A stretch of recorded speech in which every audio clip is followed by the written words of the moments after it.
So nasa Soler po yung You can ask 67 million value, Attorney Tan? Is that right?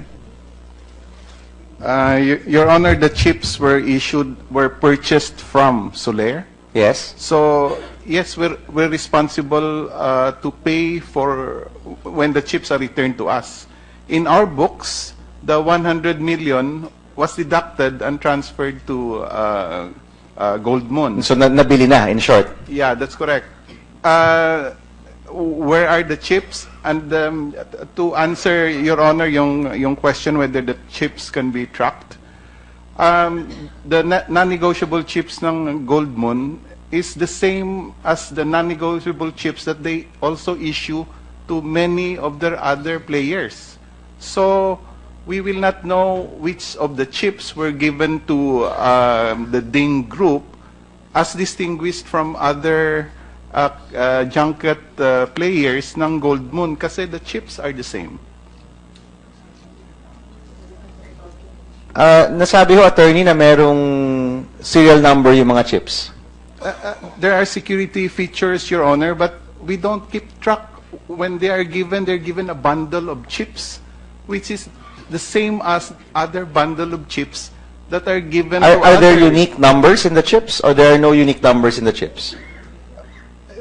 I believe they have numbers, Your Honor, but they are not tracked when they are given, 100 No, million worth. they are not tracked, Same. and can they be tracked are two different questions, no? So they're not tracked, I think that's clear.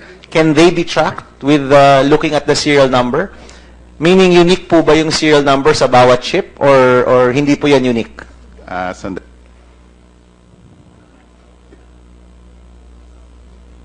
Your Honor, I was informed they cannot be tracked. Kasi walang unique markings per chip. Yes, Your Honor. Okay. Now, this goes back to my question in the previous hearing, no? Kung sila po ay part nitong hacking or this theft that happened, they withdrew that, they could actually just sell that to other people and let them go back to the casino. Is that right? And we wouldn't know anymore. Or are those chips really tracked and managed by Soler properly? Now, the example given, Your Honor, Gold Moon non-negotiable chips. So anyone who will enter the Gold Moon junket room, they're regular clients, junket clients, for example. If we will not be able to know whether that particular chips they will be Came playing from that came transaction. From the same group. Yes, Your Honor. Is that right, Attorney Escanio? Yes, Mr. Chair. Unless you start issuing new chips to everyone. I mean, there are ways to do it, I'm sure.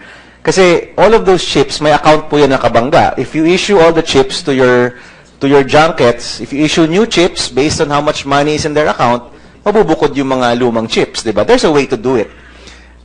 Kasi it's so hard for me to accept na wala na, di ba? Parang that's what we're saying eh. Wala na, it's good as gone, no? When in fact, maybe with a little more effort, we can still track it. Did you consider that, Attorney Escanio? What if you issued new chips to the valid and official, ano ba, yung mga players ninyo na walang kinalaman dito? Is that possible? Mr. Chair, that I believe that is within the sound business judgment of the junket operator. Okay. I have not been given any particular information But regarding in that. short, what you're saying is wala ng pera with you, right? Yes, Your Okay. Honor. But for me, no, as long as chips are out there with your name on it, then you're still partly responsible in one form or the other, no?